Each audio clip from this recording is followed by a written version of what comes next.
Welcome back, horror friends, to High on Horror, your weekly dose of blood, guts, and giggles from the grave.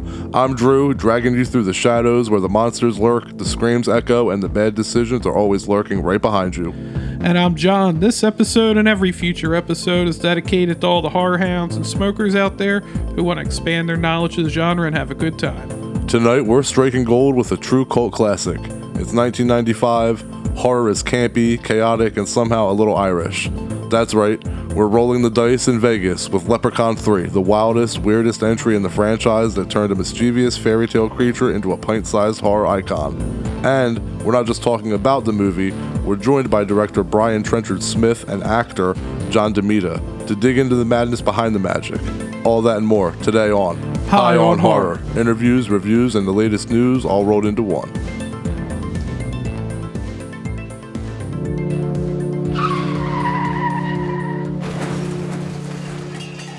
Separate up, my hazy hellions. You just boarded train wreck, a twisted train where the smoke's thick, the laughs are cheap, and the destination is always somewhere weird. That's right, and no tickets, no breaks, and no judgment if you forget what we're talking about halfway through. And for Leprechaun 3, we're going with something just as trippy, colorful, and chaotic, cotton candy. Nice. So, before we get into that, I want to bring up today's first news topic. As a physical media collector, John, I don't know if you even heard this news yet. I think it's important to bring this up that some of you listening might not have heard, but Scream Factory, easily one of the biggest boutique horror labels in the U.S., recently went through a major business merger. And as it tends to happen with these kinds of deals, the new ownership or partners or whatever, they're looking to cut costs wherever they can. And what's one thing, or one of the first things that gets slashed when that happens? Physical media. Because in their eyes, it's a dying format. As a result, Shout and Scream Factory have now shifted all of their titles over to Grove.com. That's where you'll need to go to buy any of their stuff moving forward. Their unofficial website is no longer active. Before the transition, they ran what was basically a fire sale. $40 and $60 sets were dropping down to $10, and collectors were grabbing everything they could. And now that everything's under Grove, there's still no clear word on whether we'll continue to see those signature touches that made Scream Factory special, like limited edition posters, exclusives, and alternate slipcovers, And it's honestly a disappointing situation, personally, because, I stopped buying Scream Factory releases a while back because it started to feel like they were milking the same titles over and over.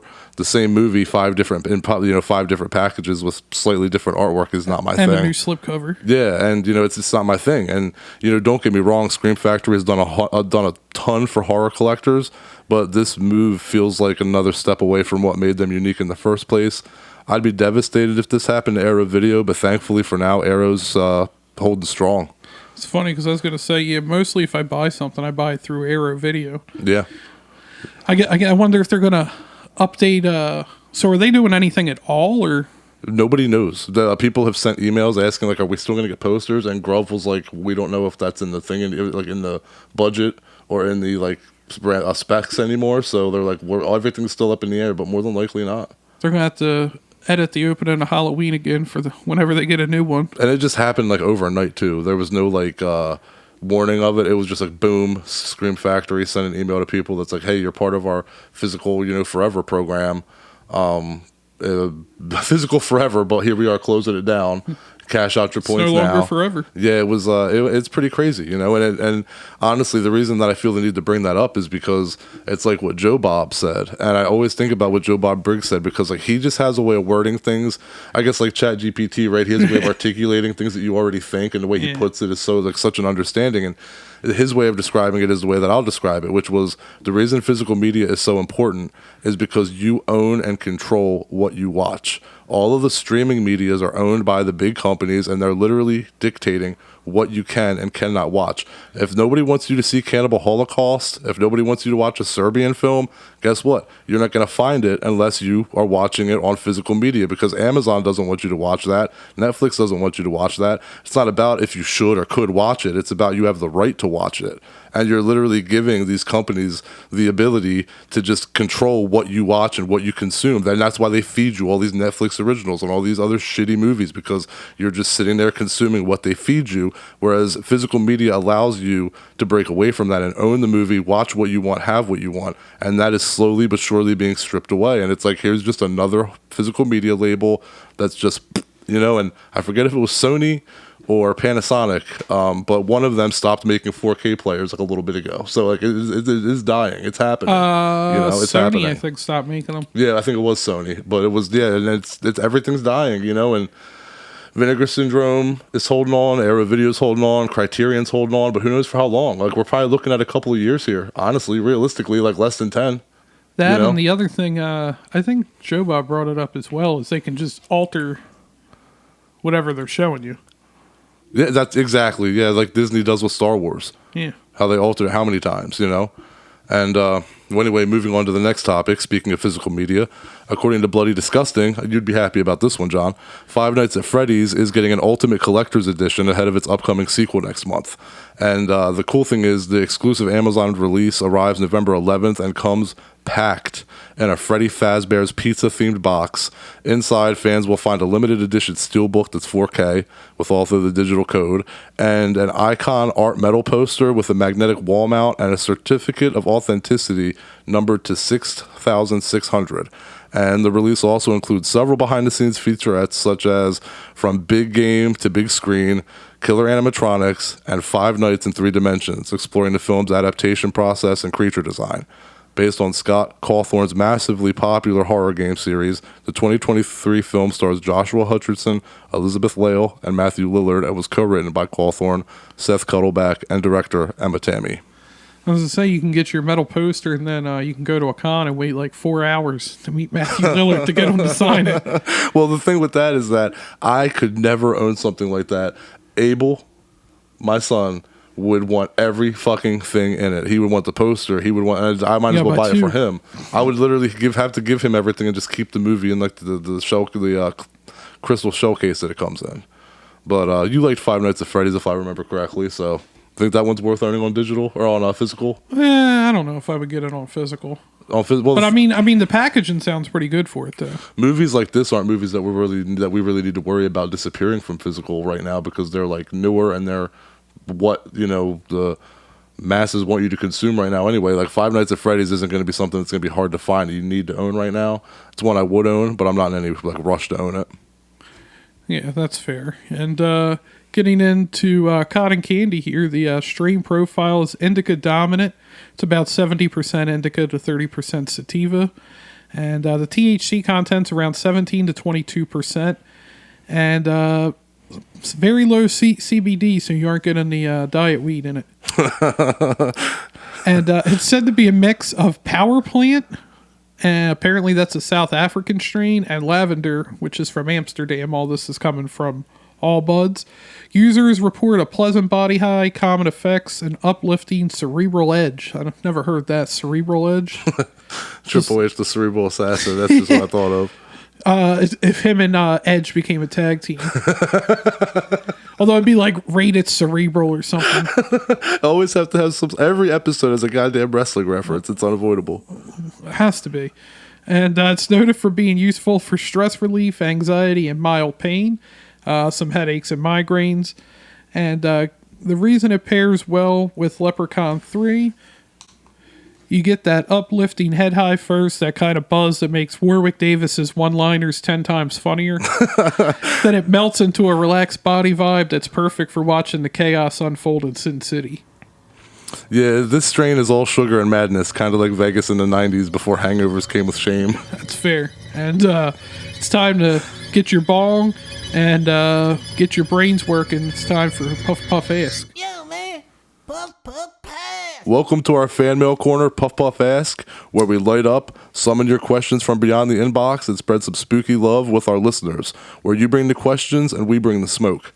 Weed Wolf 666 wrote, "Oh, Weed Wolf. I thought you said Wii, like a Nintendo Wii, no, like a Wee Wolf." No, a fan on Instagram wrote in whose name is Weed Wolf 666. Great name. They wrote into us in our inbox, what horror setting would be the worst place to get the munchies? Because I'm pretty sure eating anything in the Texas Chainsaw Massacre territory is a bad idea. That's a really good question. You mean you don't want those Sawyer sausages? Ooh. Or that Sawyer chili? Yeah, me neither. The worst place to get the munchies, easy for me, The Thing. You're baked, you're hungry, and suddenly everyone's like, who's human? And you're just trying to find the hot sauce. See, I was thinking, I don't know like why your this answer's gonna always be ridiculous. always circles around for me to Saw. You imagine the first one being in that bathroom. You just got the munchies in that grimy ass, dirty bathroom. I swear it's like wrestling. You always find a reason to bring fucking Saw into everything. There was, That's a good answer though, because like being in a shitty bathroom chained to a toilet, that's not a good place to have the munchies. I don't know if it counts as a horror movie, but Sallow.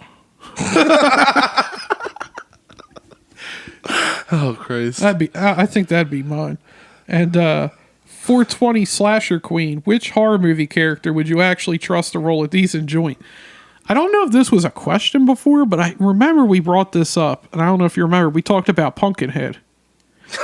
Because he has that finger, he could just split it open, just gut it for you. He said he had the blood splitter nails. Yeah. I think he got them long fingers and they're skinny. I feel like he could roll a tight joint. Or here was my other answer. His hands are so big, dude. His joints would be massive. No, but they're long and spindly. He said spindly. Oh shit. My other answer, Annie Wallace from Halloween. We already know she can. Does Snoop Dogg from Bones count? I mean, I guess so. I feel like Freddy would roll something nice. Chucky as well. We know Chucky's a big stoner. Yeah, but Freddy only got one hand to work with, because otherwise he's just going to be slicing it up with them fingers. But he got the blunt cutter on one hand, and he rolls the Jason's weed would in probably his be good all hand. soggy. Yeah, Jason's would be. Yeah, it'd smell like sour pickles. I mean, Chucky did smoke, so That's what I'm saying. Chucky's a true. that'd be a fair one. And Jason wouldn't. Jason should not only would it'd be from his gloves, but he'd be drooling on that motherfucker. Jason's fucking case drooling and shit. He's missing part of his lips and shit. Anyway, Just an overgrown man child out there in the woods somewhere looking for his mom. just drooling on the blunts. But like I said, yeah, Chucky could smoke. But honestly, I never thought about it until I read the question. But I would say David from the Lost Boys. I feel like he knows his shit and he knows how to roll. So that's the vibe I'm going with him. Yeah, I was trying to think of. It's only weed, Michael. Yeah, I can't. Off the top of my head, I think I'm sticking with Pumpkinhead. Or how about Frankenstein's monster? Smoke, ooh. You gonna cough? He gonna do it? Oh, there it is. Yeah, my lungs are fucked right now. All right, so I'll do this for you. Buckle your seatbelts, and it's time for some horror history. I skipped over a lot of that, but it's going to happen. This week in horror history. And it's time for Horror History, the corner where we dig up birthdays and the chilling anniversaries of the films and fiends that cemented the genre and nightmare lore. And getting started today, November 12th. Birthdays, we have Rhonda Shear, 71 years ago, 1954, best known for USA Up All Night. Staple of my childhood. I don't know if you were... Would USA Up All Night? Yeah. No, can't say. Oh, dude. They had stuff I was watching at like 9 and 10. I mean, granted, it's tamed by today, but it was like Bikini Car Wash and stuff like that. Pre-teen, Teen John was like loving that stuff late at night. God, yeah, I'd be watching it too. Also, Grace Kelly would have been 96, born in 1929. For films, we have The Slumber Party Massacre. I was just ready to say born 43 years ago. I think I did that last week, too. Anyway, Slumber Party Massacre and Creep Show both turned 43. The Faculty turns 27. I feel like that's one of those ones outside of millennials. Nobody really seems to care about The Faculty. I love The Faculty. Oh, yeah, I love it, too. But I feel like it's definitely an our generation kind of movie. Yeah, this is a hell of a lineup for anniversaries today, except for the next one you're about to mention. Seed of Chucky. That kind of ruins the lineup. But The Faculty, Creep Show, and Slumber Party Massacre, those are all fucking solid. That's a good day. And I will say quickly about Seed of Chucky. I've noticed, I feel like that and Bride of Chucky were the movies. I don't know if this is going to come off sexist, but I feel like a lot of women got into Chucky through that. Like that was their like gateway into Chucky, where it was like, oh, okay, I'll watch Chucky. Yeah, now. women do love Chucky. That's for sure. That and definitely, I feel like more women like see the Chucky than men. Oh, for sure. Yeah.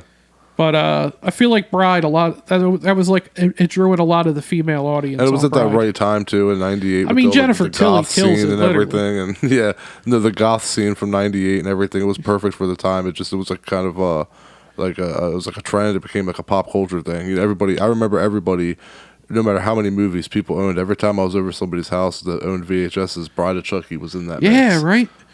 I feel like it was during that time when DVDs were being made, so you could get the VHSs cheap, and I feel like there's a lot of those ones. Austin Powers is another big one. Yeah. I know I had Austin Powers on VHS. Oh yeah, probably of course. Titanic. I had all anyway, of them, yeah. we could be here all day. I'm gonna move on to the next day. So November 13th for birthdays, 78 years ago, Joe Mantegna. He's a good guy. Good Every actor. time I hear Joe Mantegna, all I think of is the Water Boy. You know the line I'm talking about? Which one? Where he's like, he's the best. I think it's Clint Howard, or at least the other guy with Clint Howard. Where he's like, he's the best quarterback I've seen since Joe Mantegna. Every time I hear his name, that's all I ever think of is the Water Boy. I don't remember that quote, And, but that's pretty funny. Turning 90 years old, still fucking Tom Atkins. Tom Atkins fucks. Yeah, Tom Atkins was awesome. I'm so glad I got to meet him Same. a couple of years ago. Yeah. And he was everything you wanted him to be. Of course, yeah, he's that stoic, funny guy. He's awesome. I still remember I had Yuri in the picture. He's half asleep. He might have been asleep. And Tom Atkins was like, he's like, 20 years from now, he's going to see this and be like, who the hell was that guy? I said, well, now I'll tell him, well, now we got a movie to watch. That's exactly, yeah, that's Although what I'll happened with see Bruce Halloween Campbell and 3 by Abel. then. Bruce Campbell said the same thing about Abel when he met my son. He said the same. He's not going to remember this. And then films 92 years old, The Invisible Man, 1933. Okay. My Classic. dad used to watch that a lot. I never really got into it that much. I thought it was. I like The Invisible Man. I like all the Universal. I like it. It was fun, but it definitely. It's one that I'm never like, oh, I need to rewatch that. Well, again, crucify me. To me, Dracula is still the most boring of the Universal movies. I'd watch The Invisible Man over Dracula. You and Yuri might have that. I tried to get him to watch Dracula, and he was kind of He was more into Frankenstein. Yeah, Frankenstein's was my shit too. 66 years ago, The Four Skulls of Jonathan Drake, 1959. 44 years old. God damn it, I keep saying it. It's that damn cotton candy, sweet and low. I don't even think that's the right lyrics. Anyway, Saturday the 14th turns 44, 1981. That's a pretty funny movie. Did you ever see Saturday the 14th Strikes Back? No. Dude, my dad told me about Saturday the 14th. And I saw it, and it was cheap, at like Pathmark or something, but it was Saturday the 14th Strikes Back. I watched that, and I forced... Did you ever have a movie when you were younger that you got, and you just forced yourself to like it? Yeah, of course. And it's not good. Yep. And then I watched it years later, specifically Saturday the 14th Strikes Back, and I went, this is terrible. I remember I tried to make myself like it so much. I told some kid in my Boy Scout troop that I liked it. He was like, oh, can I borrow it? And then he watched it. He's like, this is terrible. The movies that happened for me with, and you're going to go, ugh. And yeah, I was in denial because I remember it was the first DVD I ever bought. It was my birthday, and my mom got me my first DVD player and my first DVD, and it was Tim Burton's Planet of the Apes. And that movie sucked, but I swore by it because I was like, it's the only movie I have right now on DVD, and like, this movie's the shit. And no, the fuck it wasn't, but And turning 33, Bram Stoker's Dracula. Gary Oldman's a beast in that fucking movie. Gary Oldman's amazing. He's always in a beast, everything. but goddamn, he played a good Dracula. He was really good as Churchill. Oh, yeah. I don't know if he ever won Best Actor for that, but I think he did. He deserved it. 27 years. I Know What You Did Last Summer, 1998. Moving on to November 14th. Oleg Korolenko turns 46. It's Olga. God damn it, I did it again. I keep wanting to... Sorry, Olga. Olga, not Oleg. I keep thinking, do you remember the UFC fighter Oleg Tiktarov? Yes. That was my first guy in UFC. Olga Kurilenko. There you go. Kurilenko. You're welcome. She's never going to listen, so she won't be mad at me. Rosemary DeCamp would have been 115 years old. And films. This literally was the only 3 movies I could find for this day. Literally the only 3. Santa Claus Conquers the Martians, 1964, 61 years. That movie's terrible, but if you have it like I do with Elvira hosting it, it's amazing. Okay, but I'm going to give you the next 2. Planet of the Dinosaurs turns 47, 1978. Okay. And Island of the Dead turns 25, set on a fictional island in Delaware. No shit. No, I can't say I've seen either of those. Planet of the Dinosaurs coming from 1978 doesn't sound like something that I'd be intrigued in. These were, I mean, maybe I missed some. Very possible. But, Saw those movies? were literally the only 3, so. No Saw movies this week? No, we got them all out already. That was back in October. Yeah. November 15th, for birthdays, Johnny Lee Miller turns 53, born 1972. Beverly D'Angelo turns 71. And can we talk about 2 vastly different roles? Mm-hmm. Not even the horror roles. Just from National Lampoon's Vacation to American History X. Yep. And then to the Sentinel. Crazy. I know. And then bringing that back to the Sentinel, where she plays the weirdo neighbor. Yeah. You know what I mean? So yeah, she's very underrated, and I feel like everybody knows her for the Vacation movies. And she's actually, she's a good actress, and she's capable of a lot more. But she is great at comedy. So. And would have been 86 today, Yaphet Kotto. And films turning 100 years old. Let's try to get somebody on from that movie. Phantom of the Opera, 1925. Once Bitten was never really a big Jim Carrey fan. movie? Nah. Nicole likes it. Of course she does. 40 years old, 1985. That sounded so messed up. And Jesus. Revenge Bites, 2009, turned 16. Moving on to November 16th, Kimberly J. Brown turns 41, 1984. Halloween Town, right? Yeah, Halloween yeah. Town? Okay, yeah. Maggie Gyllenhaal, 1977, turns 48. And that's crazy. She's 48. Wow. And Burgess Meredith would have been 118 today. And, man, Rocky's coach. 1907. He got to live to be 90. And here it comes again. Loops back around, the Sentinel.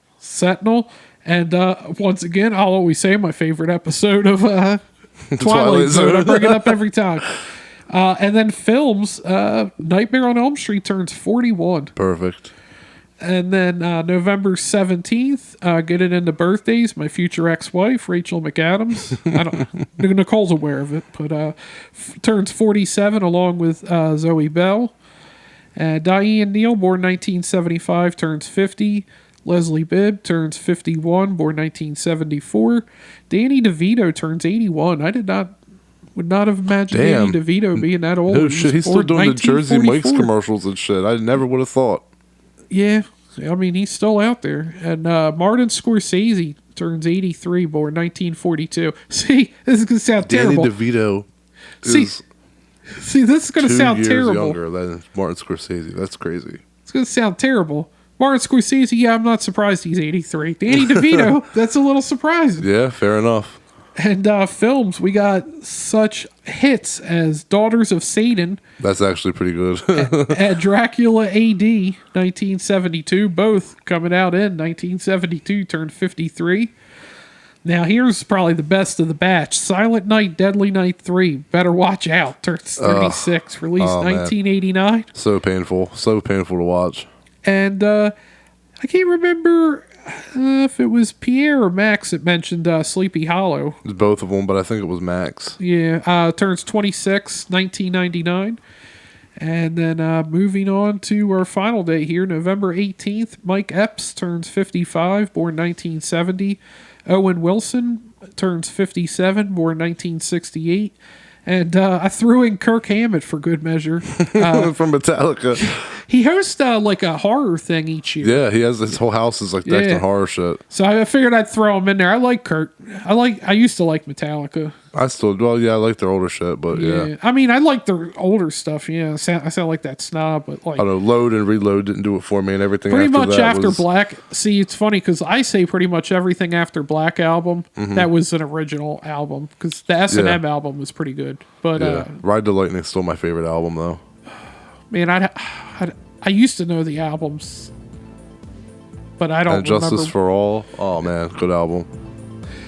Anyway. Born 1962, he turned 63, and for films, turning 42, Sleepaway Camp from 1983. All right, well, now that we're through horror history, let's dig into that pot of gold and talk about Leprechaun 3.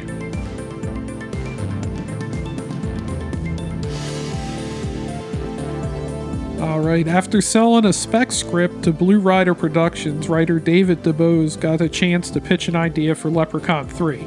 Funny enough, he'd never even seen the first two movies. He was simply told it's Leprechaun and Las Vegas.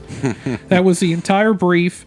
Enough said. Competing against 6 other writers, DeBose won the job and had to crank out a full script fast since production was already gearing up. Brian Trenchard-Smith, who had just directed Night of the Demons 2, was brought on to direct. At the time, Trimark Pictures actually thought this might be the last film in the series. Filming wrapped in just 14 days, mostly in Los Angeles, with only a single day of shooting actually done in Las Vegas. Yeah, that's a crazy statistic, in fact. And before we jump into the movie here, I just wanted to take a second to appreciate the one-liners in this movie. They are absolutely unparalleled. I mean, nobody drops rhymes of death quite like Warwick Davis in a leprechaun suit. Just listen to a few of these gems. There was an old man of Madras whose balls were made of fine brass. And so in stormy weather, they both clanged together and sparks flew out of his ass. I mean, come on. Or how about, for pulling this trick, I'll chop off your dick. And then, lovely golden palaces completely full of riches. I'll rip them off, rob them blind, those dirty sons of bitches. And my personal favorite, now that was quite a load to have to explode. Yeah. What a lovely lass. I had to blow up your ass, but now I must hit the road. Tell me that isn't some Shakespeare shit for horror fans. It's funny because there's a couple I got, but Nicole watched it with me. She was never really into Leprechaun, but she was like, I have to admit, it is kind of funny. So, like, it worked. And, I mean, what was just the ones from the pawn shop? The ones when he was like, bad shopkeep owner. Bad. And the other one is when he bites his toe and he goes, spicy. And another one is when he goes to the hospital. Or no, never mind. It's not Warwick, but it's still a Leprechaun. The other one, when he goes to the hospital and they were like, do you have health insurance? And he asks, do you take Green Cross? So it's not Warwick Davis, but ridiculous. So getting into the film today, the year's 1995, OJ's on trial, Beavis and Butthead are corrupting America's youth, and somehow between grunge dying and dial-up connecting, the world's favorite pint-sized psycho has found himself in a new playground. Vegas, baby, Vegas. Leprechaun 3 trades the Irish countryside for slot machines, neon lights, and the kind of people who think luck's a personality trait. The movie kicks off when some greedy pawn shop owner buys a creepy little leprechaun statue. It's complete with a shiny medallion around his neck, and just like every idiot in a horror movie, he has to take it off. And boom, Warwick Davis is back, rhyming, killing, and looking like he just crawled out of a Lucky Charms commercial directed by Quentin Tarantino. Which, saying that, imagine if Quentin Tarantino directed Leprechaun. I feel like it'd be even gorier. I don't know. His take on it would be crazy. The dialogue would be insane. He'd probably put the N-word in there somewhere. He can't stop himself. It would happen. Leprechaun, yeah, I don't know. That'd be pretty funny. Anyway, meanwhile, we meet Scott, a naive college kid passing through town on his way to L.A., who makes the rookie mistake of stopping in Vegas. He meets Tammy, a magician's assistant who deserves way better than the plot line. That's not on the writing, just what's happening to her. And before you can say Elvis impersonator, Scott loses all his money at the tables, But things turn around when he gets his hand on one of the Leprechaun's gold coins after visiting the pawn shop across the street. And of course, with everything else in Vegas, the house always wins. The wishes backfire hard, the greed kicks in, the bodies start dropping faster than Atari stock. But here's where it gets really wild. Scott gets bitten by the leprechaun, and kind of almost like a zombie type situation, starts turning into one himself. He turns green, full-on bro accent, limericks, bad teeth, and a horny obsession with gold. By the end, Scott and Tammy are able to melt down the gold, break the curse, and send our homicidal little bastard back to hell. But let's be real, you can't keep a good leprechaun down. And in between all this, we have a lot of good side characters. Yeah. And especially John DeMita, another one, him and Brian both on today. Fazio, just like, it's not even the things he says, just like, I'm trying to remember off the top of my head, but after he gets the coin and he does his like little... His mannerisms, yeah. It's just like, it's perfect. I agree. And I could talk about this movie all day, so I guess, I'll keep it short. But for me, Leprechaun 3 ranks as my second favorite in the series, right after the original. I still prefer the original. That one will always have a special place for me because, I was just the right age to actually be terrified by it. I've seen it before, but as a kid, the pogo stick scene straight up fucked me up, you know. But part 3, though, it's unhinged. It's over-the-top fun. There's literally nothing not to love about it. It's as goofy and outrageous as any proper horror comedy should be. What I really appreciate is how effortlessly the film took the series in a new direction, and somehow it worked. On paper, a Leprechaun in Las Vegas sounds like a terrible idea, but when you actually watch it, it clicks. This was exactly the right direction for the franchise, and it stands out for it. And this was the last good entry in the series. Part 4 was good fun, but nothing beats 3. And I'm just being honest. Sorry, Brian. Leprechaun was crisp and, on his game for Vegas. And as funny as the Leprechaun is, I laughed just as hard at the magician Fazio, John DeMita, our guest here. Yeah. Honestly, he's the unsung hero of the movie. Leprechaun 3 ages like a fine wine, and it's never not enjoyable. It's never not funny.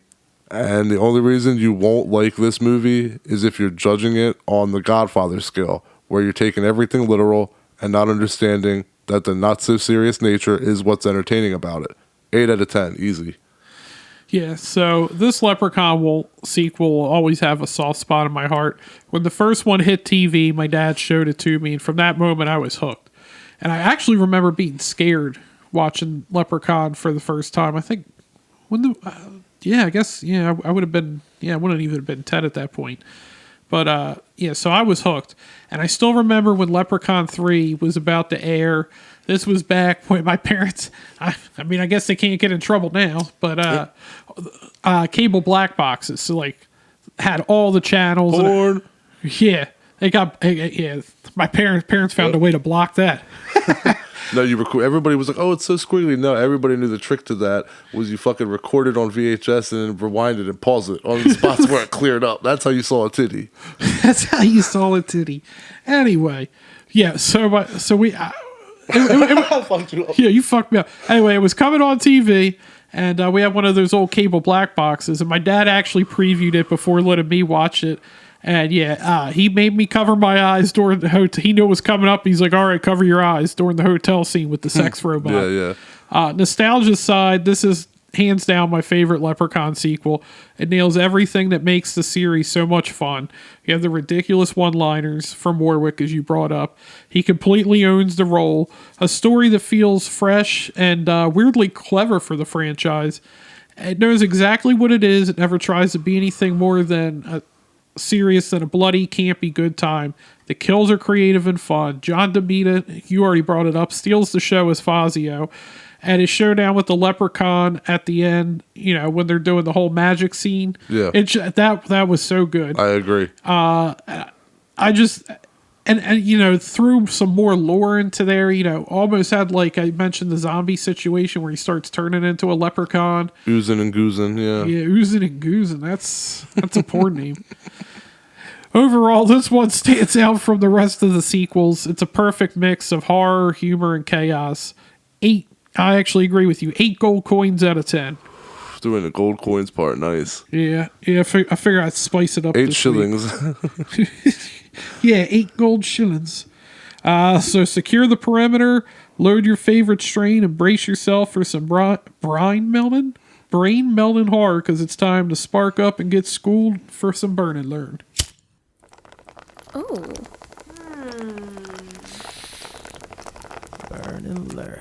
Welcome to Burn and Learn, the part of our show where we light up and deep dive into the hidden gems, behind-the-scenes secrets, and mind-blowing trivia about the movie we're reviewing. Basically, all the stuff that'll make you go, wait, seriously? I did not know that. Huh? This movie was filmed on a $1.3 million budget, and the crew worked 12 hours a day. Warwick Davis didn't like the makeup process, but he was always a trooper and in good spirits. They didn't have permits for the street shots. They just said fuck it and filmed it anyway. The Golden Nugget scene in particular was one of those scenes. The morgue scene was filmed in the kitchen of the Ambassador Hotel. At the time of its release, Leprechaun 3 was the top-selling independent direct-to-video film of 1995, moving 55,000 units. I wonder what else it was up against. That's a good question. Off the top of my head, I'm not well versed in the direct-to-video market of 1995, but I'm sure I could look it up. Anyway, Warwick Davis said that Leprechaun 3 is his favorite film in the series thanks to its humor. And as Scott makes his way into the casino, Warwick Davis makes a brief cameo without any leprechaun makeup, spinning the slot machine in the background. Now, from a tiny murderous leprechaun to the chaos of Las Vegas, they've seen it all and live to tell the tale. Now it's our turn to dig deep. Join us as we talk with director Brian Trenchard-Smith and actor John DeMita.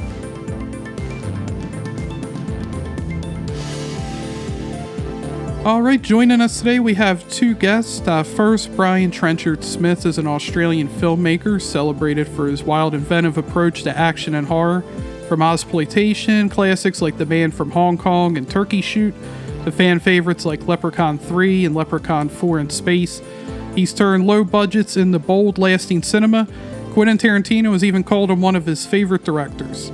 And also joining us today, we have John DeMita. He's a versatile actor and voice actor best known to horror fans as Fazio, the magician from Leprechaun 3. Beyond live action, he's voiced characters for Final Fantasy, Star Wars Rebels, Naruto, and today he serves as the senior manager of English dubbing at Netflix. His career bridges stage, screen, and voice work with equal flair. And thank you both of us today for joining us for High on Horror to talk about the 30th anniversary of Leprechaun 3. Well, thank you for inviting us, and thank you for being here, John, from your busy schedule. My pleasure. 30 years. Oh, my. So what do you want to know? All right, starting here, Brian, you were quoted in Entertainment Weekly in a 2014 article. There are undoubtedly some people have far too much time on their hands, and these are pieces of guilty pleasure popcorn, which, if you approach them in the right way, can give you a satisfying 90 minutes of entertainment, preferably around the six-pack and the bong. As an actor said to me recently when I pointed out that he was committing a continuity error, he said, "Fuck continuity. How can you argue with that?" I mean, you really summed up the entire series perfectly. So with that said, were you ripping any bongs while making Leprechaun 3? No.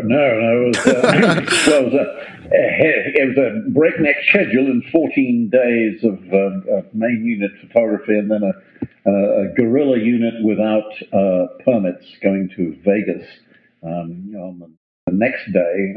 We burned Warwick Davis's stunt double to death at about 1 a.m. On our 14th day, and then we caught a plane about 10 a.m. to Vegas and set up all afternoon. It takes 3 hours to get Warwick into makeup, and then we arranged to I had John Gatins, the male lead. I had my continuity lady, Lisa, Lisa Collins was a good double for our leading lady, who was disinclined to come, and Warwick, and David Lewis on camera, and forgive me if I forget the sound technician. Anyway, we went and camped at a Vietnamese restaurant and got ready to go out and shoot on the streets of Vegas and put in 22 shots that made our LA location look like Vegas. And we roamed around till dawn and then caught the plane out. We went to places like the Golden Nugget, which had refused permission to shoot outside, and I said, well, fuck that. And I put a 14mm lens down on the pavement and put Warwick in front of it and the Golden Nugget behind it, and had Warwick say, Golden Nugget, I'd like one of those. So anyway, as you can see, I have happy memories from the shoot. I found that people noticed we were moving the camera and the sound Nagra around on a little cart. It's a sound cart, and just went from street to street from the pawnbroker district in Formosa Street and then up to the main drag, and just picked off shots, and people started following us around, and so a couple of young girls came up and said, are you making a Leprechaun movie? And I said, yes. Could we be in it? And I said, of course you could if you want to be. I can't pay you anything, of course. But quite a group of them joined, and I said, well, why don't you be in this shot? And you're walking along there, the Leprechaun is walking past you, and you don't even notice him. How about that? Anyway, they followed us around for 3 different shots. And so I hope they have enjoyed seeing themselves on VHS 2 years later. Anyway, so that's so many stories, so little time, but I think John should tell a story. My dog just walked in the background. I know your podcast listeners won't see that. What's the question for me? How did I become involved with this nefarious chap on the screen beside me? Yes, well, that would be one question. What's the question? Well, I couldn't hear. Oh, memorable. What was? Well, you couldn't hear the call. All I want to do is I told just a little fun we had, and but you, I'm sure, had fun. Oh, we had more fun than should be legal. Frankly, I mean, we. Yeah. Well, we shot all of the LA scenes that I was in the Ambassador Hotel, and so the hours were long. I'm not certain they were extraordinarily long. Movie making is a slow process and can be. This was extremely fast, considering. 12 hours plus. Yeah. We went to 14 in 2 days, which is we shouldn't have done. And we blew up the dummy of Caroline Williams on the 14th hour. And normally you don't do pyrotechnics with the crew after, on the 14th hour. But I persuaded everyone that it was safe, and we blew her up perfectly safely. And yes, that was quite an ode to have to explode. But no, I have to hit the road. All right, I wrote a lot of the rhymes of limericks. Please, John, I interrupted you. No, not at all. Yes, we all enjoyed memorable deaths in the movie, some more explosive than others. Caroline's was certainly more explosive. And I suppose the most, I think what Brian is alluding to is the special effect that I was involved in, which wasn't really a special effect at all, which was also in a scene with the lovely Caroline Williams, who I adore. She and I were we were like the Boris and Natasha, if I had to give us, a kind of cartoon equivalent, because we were invited with great enthusiasm by Brian to really be inventive and come up with very distinctive characters that were both evil, but also, I think, quite entertaining and I hope likable. But there was the scene, of course, in which I stole the coin, not the ring, the ring from Carolyn just before she then blew up, because she had been made beautiful from her. And I have to say, though, Brian, even when she was her unattractive self, she was always very attractive. But in that scene, don't you agree? Yeah, my gosh. No. But it's funny. Jamie Lee Curtis's sister, Kelly Curtis, was in fact my original choice for the role. And she did a killer audition. And to my great surprise, the producers said, "No, she's too beautiful." I said, "You can, you can ugly her up," and then she becomes, wow, Jamie Lee Curtis's sister. And they said, "No, it's and so, what do we do?" And I had to accept that. And producers, we auditioned again, and Caroline gave a wonderful audition, which was in a way the equal of Kelly Curtis's audition. I directed Kelly in an episode of Silk Stockings, and I always go back to actors who do well and that I have a rapport with, like John here. And I cast him again in Omega Code 2. Your listeners, trying to frame it there. Maybe you can see it. He plays a kind of CNN, ambitious CNN announcer. It was not anyway, but it was good to have him in another of my movies. But so Kelly, I wanted her, but couldn't have her, so we got Caroline, and she delivers a performance that people still talk about, like yourselves, since. Anyway. But they had a good interaction. And do you remember? I'll ask you, Brian. I'm going to throw you a question, Brian. Do you remember my audition for Fazio? You don't. It's okay, because I remember, because it was one of the riskiest, to my mind, because I wanted to be in the film so badly. It was one of the biggest risks I had ever taken in an audition. Yeah, well, here's what I did, and I remember thinking, because okay, look, all actors have on the bottom of their resume special skills. These are things like, that they pretend that they can do, or that they hope will make them more castable. I can ride a horse. I can, I'm a professional baseball player, whatever. Well, what I put on mine is I was a magician, and in fact, when I was in high school, I was a magician. That was the way I paid my bills, was I used to do kids' parties. So I put on my resume I was a magician. Now, I'm not certain if that's how I got the audition. I'm sure that's why my agent submitted me, because they had very little imagination. I think that's why you were submitted. I would think so, yeah. But I remember thinking, going into the audition, okay, what am I going to do to be distinctive and to stand out? And so I brought in a boom box and played music and did a brief bit of magic. I don't know if it was in the script. It might have been in the scene I was reading or not, but I do recall thinking, this is a do or die moment. I think I played the Bangles doing Walk Like an Egyptian, and I did a trick or two before I did my reading, and somehow I guess that worked.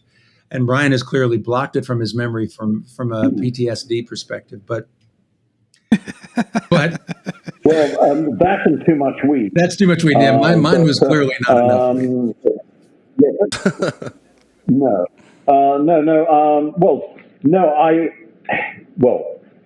You slam dunked it.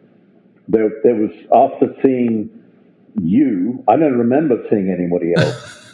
Well, I did get there, and he did invite me to create my own magic show. So I'm proud to say that, when this is working for Brian, and this is what I loved about it. I remember, because we were shooting so fast.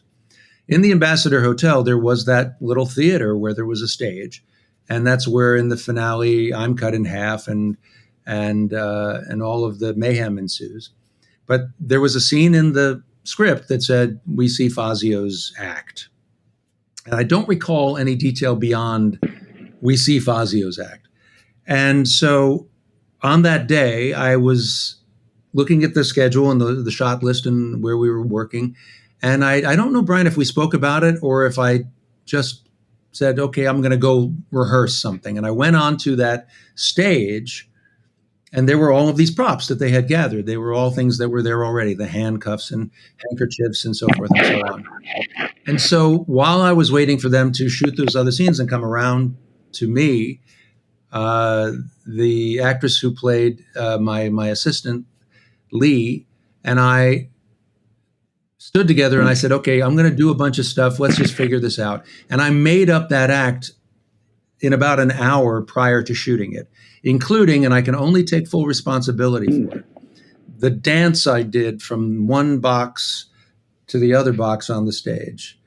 That little dance, there was no music at the time. The music, I'm assuming, was composed later to accommodate my amazing dancing. But I made up that silly little act from top to bottom and thinking probably they'll use some of this in the movie, maybe none at all. They used every bit of it. So I am so grateful and also somewhat sheepish for that opportunity, because be careful what you wish for. I got every bit of that on screen. Well, my recollection of what I asked you to do. Tell me, I don't remember. Was, here are lots of props. Fake some magic stuff and be very bad. You are the worst magician that Vegas has ever seen, and you somehow bluster your way through it, and just turn a blind eye to little moments of your own incompetence. And I think that is my vague recollection of what I put in your head while I went around and did. Well, you have no idea. Turning a blind eye to my own incompetence is the best direction anyone has ever given me. Oh, good. Well, as long as it works with Netflix. It's working in my whole life. It's gotten me where I am today. Well, good. Well, you deserve it. It was great. As soon as I sense an improv ability in an actor, and that they can take the essence of the character as written, and then they can really color in all the edges, fill it out, and come up with stuff that isn't necessarily in the script, because to me a script is a living creature that you massage and change and repaint and do various things to it, and but in production, even in prep, then in production, and finally in post. And hopefully you've made the material the best it can be. Well, yeah, I think that's what it is. I mean, it's constantly evolving. And some actors say, "Oh, I love the director because they let me do whatever I want." This wasn't like that. Brian, I'm gonna sing your praises. Brian creates a working environment that is extremely collaborative, but also is obviously very focused. You can't make a movie in 14 days unless you're focused. But he also just, your spirit when you go into this stuff, your energy, the joy you clearly feel, the humor that you bring to it, the just pure pleasure you bring is inspirational. It's so much fun to work with you. And I was saying to Brian when we spoke on the phone prior to this conversation podcast, how much I treasure that memory. It really is one of my happiest memories from my acting career. Was that set and that spirit of adventure. It was great fun. Until I nearly lost my hand, in which case it was not. Until you lost your hand, yes, that's right. But anyway, he will tell you that story. But it was one of those long nights where we were into the 14th hour, and when things at the 14th hour, accidents happen. Luckily, we didn't blow up the wrong person when we had to blow up Caroline Williams in the 14th hour. But anyway, John. Oh, it was very fast. I'll just tell it quickly, but it is. And I'm sure Caroline, I've given Caroline endless grief about it. Occasionally, I see her at a horror convention. She is actually there as a guest. I'm there as a fan. I go to horror conventions as a fan because I collect. But I see her. She always remembers this incident where, in that scene, if you are watching the scene in the dressing room where I steal the gold coin from Caroline and then I run out. She's beautiful now, and I slam the door and she kicks it closed and then turns to the mirror and enjoys her own beauty. In maybe the second or third take, the door did not close behind me as I left. And knowing that time was of the essence and it was late at night, I said, I better close the door. So I reached behind me to fully slam the door. But on camera, Carolyn said the door, I'm assuming I'm not reading her mind, the door is not fully closed. I will kick the door closed to make sure that this scene goes on. And so when she kicked it closed, my hand was in the door and she took off the top of my middle finger on my left hand. So and this is something I wish was in the Blu-ray. Brian yelled cut. I don't think anyone was aware of what had happened. Maybe you were or weren't on the other side of the door. But when I walked back in the room, No. there I held my hand up, as this is to my memory, and the top of my middle finger was facing in the opposite direction. And I had to be taken to the hospital. Right. I heard a yell. I imagine so. I don't remember, but I do remember seeing the dailies. And this is something I would love to see, because after I went to the hospital and they sewed it back on and I was able to finish the movie, which is why I'm wearing gloves in the end of the movie when I'm doing the flamethrower and I'm in the box being sawed in half by Warwick. I'm wearing gloves because one of on my left hand, that middle finger on my left hand is a full cast. But there is footage that I saw. Oh, no kidding. There is footage that I saw of me walking back into the room with my hand up and my finger in a new position, shall we say. But I only saw it that one time when we watched dailies, and after that, I've never seen it again. Yeah. I guess our editor... That's a crazy story. You heard it here on High on Horror. Yes, this is an exclusive High on Horror. Well, if you look, my hand is fine now. But also, if you look yes, it's all good. But in subsequent scenes, when I go into I don't know how well you remember the film, but when I go into John's bedroom to find the coin I guess in the runtime of the movie, in terms of the timeline.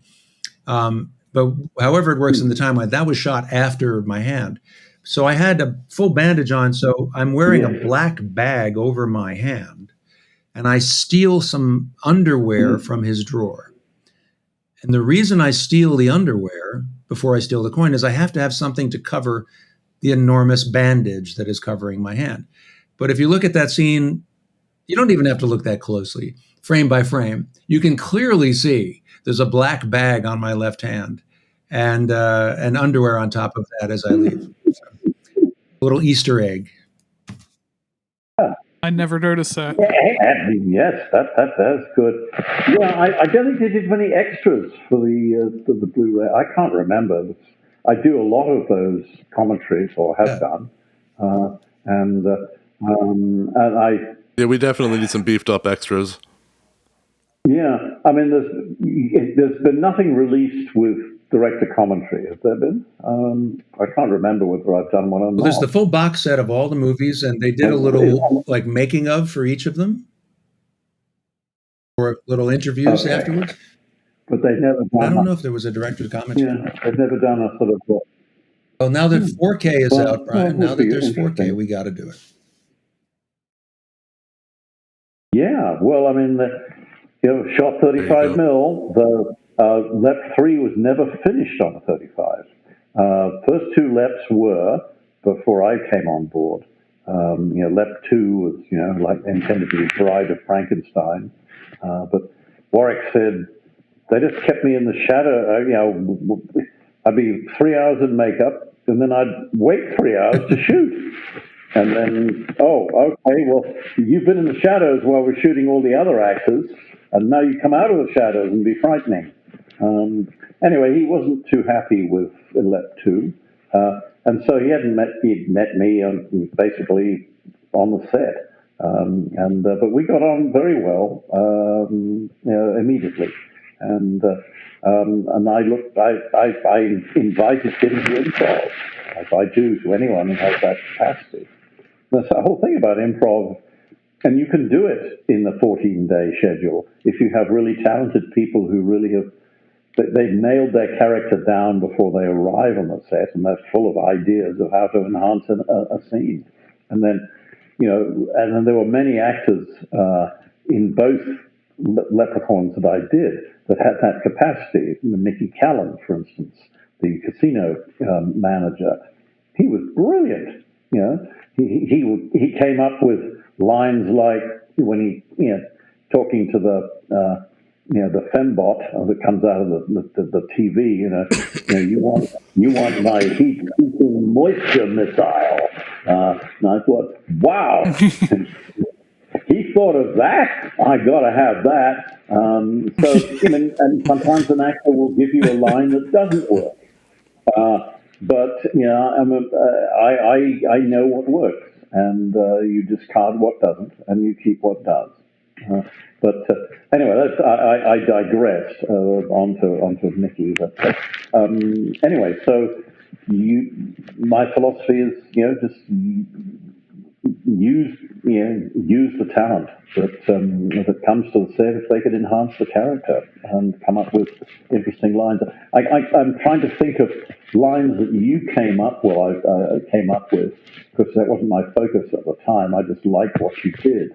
But can you think of anything that you particularly brought to a scene? I have fond memories of the way you just stared at the piece of plasticine that we molded to look like leprechaun shit and shone a green light on it. That was something planned, and then I recall you did good stuff with it. You did anyway, so anything you could think of? There was a line that I added and was frankly amazed it made it into the movie, which was bend over, let me pull a rabbit out of your ass. That one I did make up. I love that line. But that was because Carolyn and I were Carolyn and I got along so well that we were just playing all the time. So I didn't surprise her with it. We talked about it beforehand. I wouldn't do that. But that was one. That is, I've actually seen as a meme. So I guess it's lived on. Well, yeah, you probably added it to the national vocabulary. Not. Yeah. Anyway.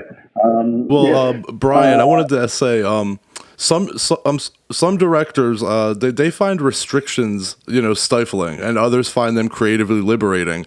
But in your career, how has working with a smaller budget shaped your creativity? While we're on topic talking about filming the movie, how would you say that working with a smaller budget shaped your creativity? Well, I mean, personally, it's a great privilege and good fortune to be able to make a movie. Many people want to. Very few people get that opportunity, and get the opportunity to do it as many times as I have. So I consider myself extremely fortunate for being in the right place at the right time. So much of it is random. So much of it is happenstance, but you're there when someone has a need for what you can offer. So that said, I approach every project with, well, this is what I've been given. How do I make the best out of it? So I've only got, I think Leprechaun 2 was 18 days, and we can only afford 14 days and squirrel away a bit of money maybe for some second unit in Vegas. Off you go. It's only going to be the last of the franchise. We just need 3, and then it's a triple release, etc. from VHS. I guess they were thinking DVD in one day. So that was it, and they didn't expect it to develop into what it eventually did. And I am told that Leprechaun 3 was because it did ship 55,000 units, which is pretty about the record that year for a non-streaming direct-to-video. Studio direct-to-videos are like animations, rip-off animations of their major titles. But this is an independent franchise, and it did extremely well. And I think they've milked it to death now. But anyway, back to your original question of how do you do it? Well, first of all, you infect everyone with your own enthusiasm for the process, the joy of filmmaking, as John pointed out. That has imbued me my entire career. I made my first film for $16,000 on 16mm Ektachrome reversal and managed to sell it for that same price to a local television network and on from there. But that was made on a budget, you might call it the smell of an oily rag, to produce 48 minutes of action and color for 16 grand. But and then I was able to do it. And so you apply the same disciplines all the way through. If you want you want a big look for your film, but you can't afford big sets or expensive locations, find locations that you can, you put in the background that look expensive, that you can get for free. And BMX Bandits is an object lesson. As a film made for 1.1 million Australian dollars, but we set it against harborscapes, seascapes, the upper North Shore beaches of Sydney. Everywhere there was a fantastic, spectacular background. That just was parking fees for the crew from the local council. So if you adopt that kind of attitude to maximize the opportunities available for your budget, then you can do surprisingly well. The thing is also, I started life as an editor, and initially editing news, because this is randomly shot material that you have to compress into 30 seconds or 40 seconds, maybe with some sound bites or something, into a coherent story that the journalist has provided you in text, and then you cut the pictures to that text, and then maybe he rearranges his text and you rearrange the images, and you get to shoot. You get to cut 8, maybe 15 stories before 6:30, before it had to go on air, and couldn't be a second late. So that was a very good opening discipline, where you had to picture images and find the compatibility between those images. What flows what image flows well into what, and I turned that into trailer making, which is a pure editing exercise and a writing exercise. And then when it came time to make my own films, I designed them with a trailer in mind. What do the public want to see? How can I give them lots of it? And certainly in the trailer, how can I give them the impression they're getting even more of it than I could afford? But that with the juxtaposition of editing, a bit of hype and sleight of hand, you can get that impression. But I do believe in pace.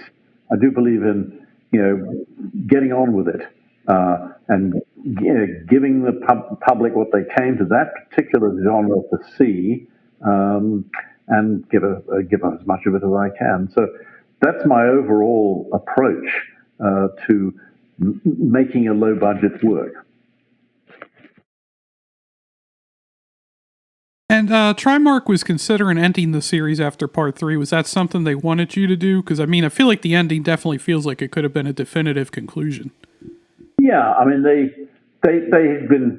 thought they'd fluked it with Leprechaun 1, which they had done reshoots for and turned it into more of a horror film, and not really enough of a comedy. And then Leprechaun 2, I think, also fell between two stools. But Leprechaun 1 did well. It did $10 million gross box office. And they had only it cost them $1 million to make it and $4 million to do the prints and ads.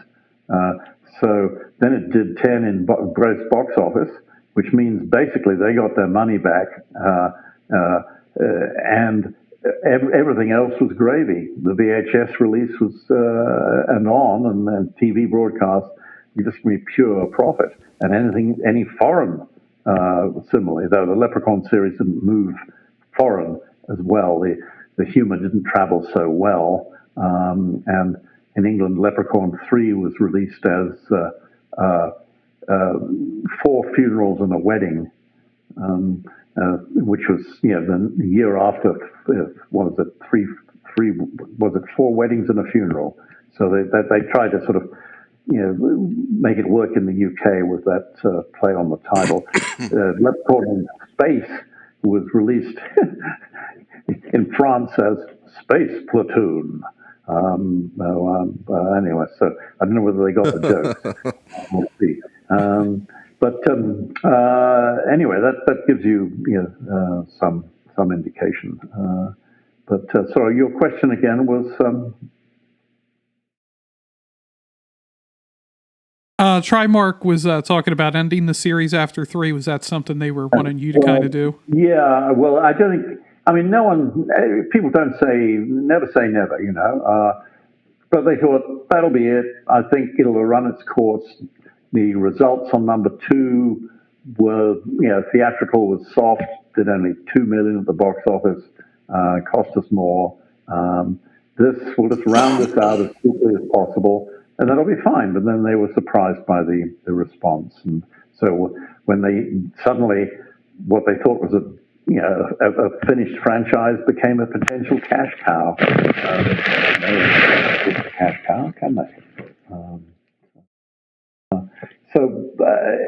Franchises can do very well. Look, they went on and did, I was disinclined to do Leprechaun in the Hood. I felt a black director should be making fun of black culture.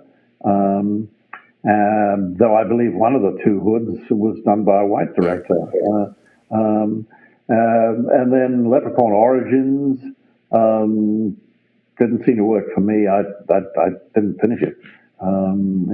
I guess I'm wedded to That's the worst Leprechaun one. as a horror comedy. Yeah. Sorry, say again?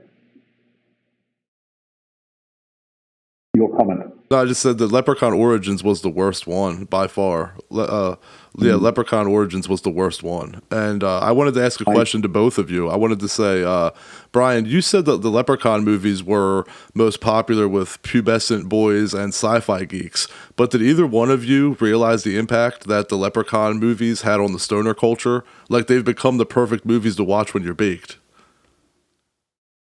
I did not know that, though it became evident to me.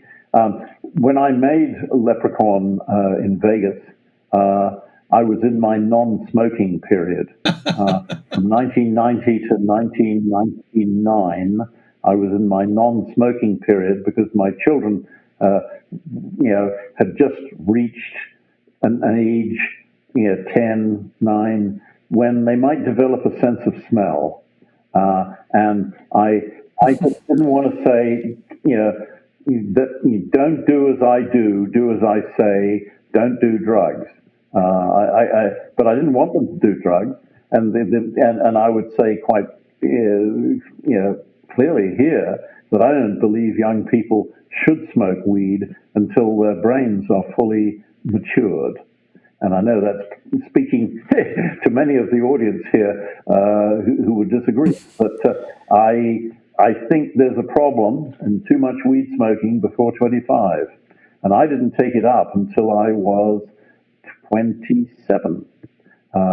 And therefore my brain was fully developed.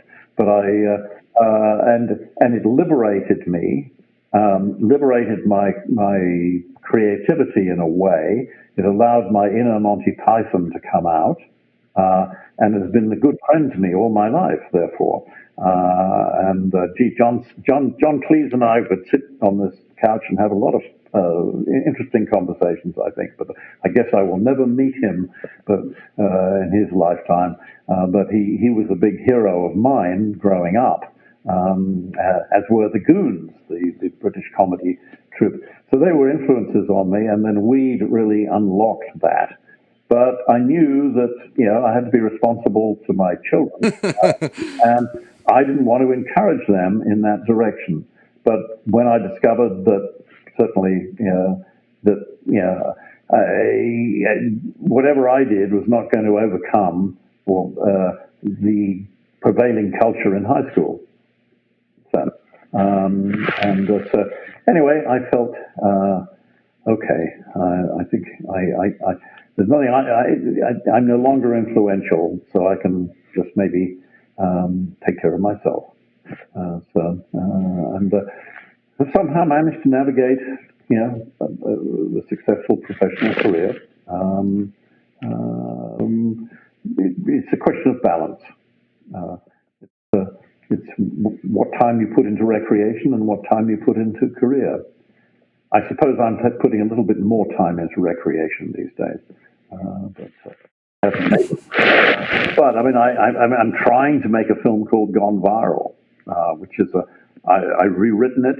It has attracted the cast, though whether that is the cast it's going to end up with, I don't know. But finding the $3 million is hard in today's depressed movie market. I think it's an ideal streamer comedy, in my view, with an ensemble cast. But finding the money is hard. Anyway, I digress again. Anyway, I thought I would say that to your listeners.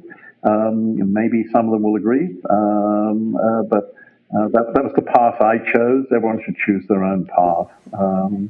But it is the only handicap is it does have an effect on your short-term memory, and certainly when you reach my age, there's an effect on the short-term memory. But look, I get by.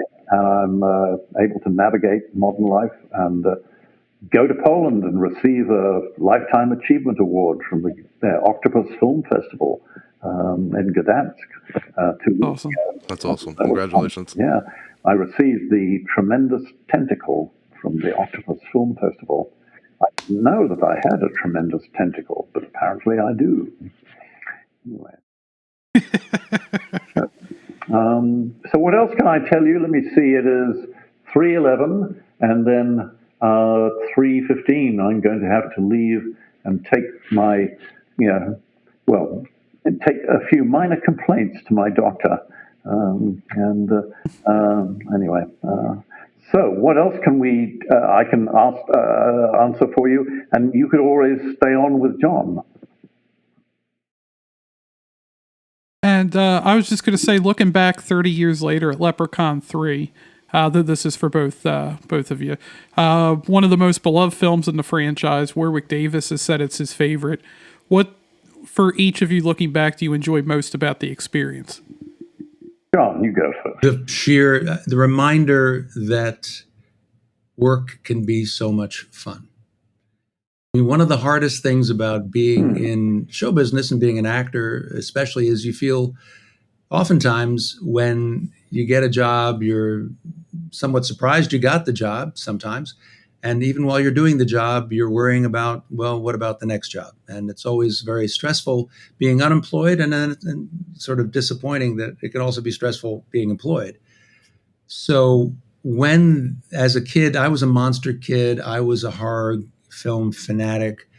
I was also a kind of a low budget indie fan. And so when I was gratefully invited to be in this project, and then when I did it and realized this was going to be this much fun, I was encouraged to continue work. So the happiest thing I have to take away from this is that reminder that you can find like-minded people and enjoy the creative process in a lot of different ways. And this was the way in which at this time in my life, when my son had just been born, who is now 30, my wife brought him 3 weeks old to the set of the day when I was sawed in half. I have many great pictures of me holding my baby. Awesome. I've got a great picture of me and Warwick sitting together. They're just such happy memories for me at that early time in my career. And now that I've got kids who are now trying to start their own show business careers, I keep telling them, just look for things that make you happy. Look for things that make you feel like. That's the thing I'm most grateful for. And I will say this, not doubling back to the stoner question, because It's just not been my place to. It doesn't react well with me personally. I hope I didn't lose half your audience. Just not. But I have no problem. It's just like when I do it, it makes me sleepy and paranoid. So I don't. However, it just explains because I went on to become, yeah. But when I went on to become, among other things, in my addition to my acting career, a college professor, and so 10 years, 15 years later, I would teach a spring semester, and St. Patty's Day would come up. And somebody would come up to me and say, "Oh my God, I just saw you in this movie." And I said, "Yes, I'm proud to say that was me." And I realize now they were all incredibly high watching this film. That's why they love it so much.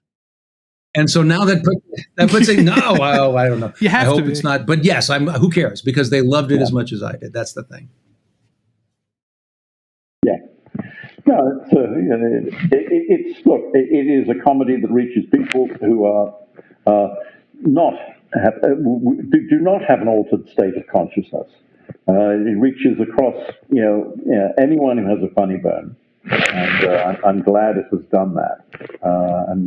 And it is a better comedy as comedy goes than Leprechaun in Space. With Leprechaun in Space, I felt unleashed, so to speak.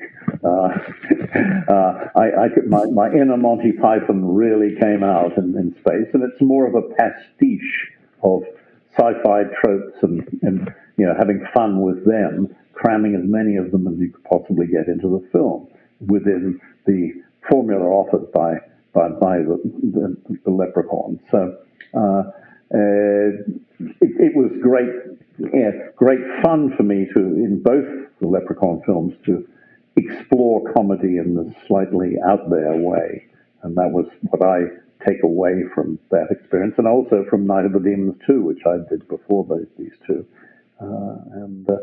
And so I look back upon those three films, which were almost like in a way, was like a sort of a college film group making a film together in a way, and yet we were quite professional and disciplined, and yet, it was a fun time. It's long days, but lots of laughs, and feeling that that could be a magic moment. Yeah. There's another one, etc. So anyway, that's what I felt. Now I'm going to have to leave you. I could talk for hours, as you probably are aware. Anyway, John. Look, John, anytime you need a British voice, I am available. I can be Robert Morley. I can be all sorts of people. Yes. Yes.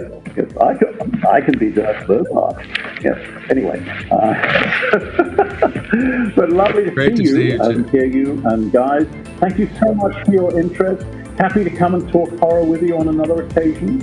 Oh, we definitely enjoyed having both of you on to talk. Thank you for joining us. Take care.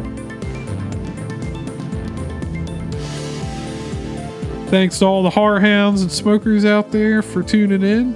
Thanks to Brian Trenchard-Smith and John DeMita for joining us today. Yes, thank you guys.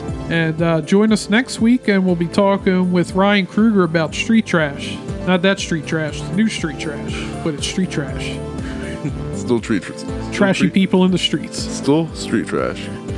Anyway, follow us online. I keep talking about I say anyway a lot. Yeah. And I still just keep doing it. And I catch myself every time after I say it. I'm like, I did it again. Try to do a little better next time every time. That's all. So, anyway, follow us High on Horror 420, Instagram, X, Threads, Snapchat, Bumble, Discord. We have a joint Bumble profile. False information. We do have an OnlyFans though. Yeah, that's true. We do have that. Trust me. Listen, if you go there and use discount code High on Horror 420, you will get an exclusive video of John Booney Garfin. I don't know what that is, but it don't sound good. You don't know but don't tell me you don't know what Booney Garfin is. You're gonna lie on the air like that? So Booney Garfin is where you take a bath and then you fart in the tub and it snatches the bubbles with your mouth. I feel like you've told me this before. You showed me you doing it. I showed you me doing it. No, I didn't watch it though. I just You listened, didn't watch I it. just listened to it. Somehow Though. you knew, but I just listened to it. anyway, this got off the I listened rails to you blow quick. up bubbles and pop a little Send bit. in those PPA questions. You can use HighlandHorror420@gmail.com or on various social medias. And I think they'll about wrap her up. Catch you later. Stay spooky, everybody.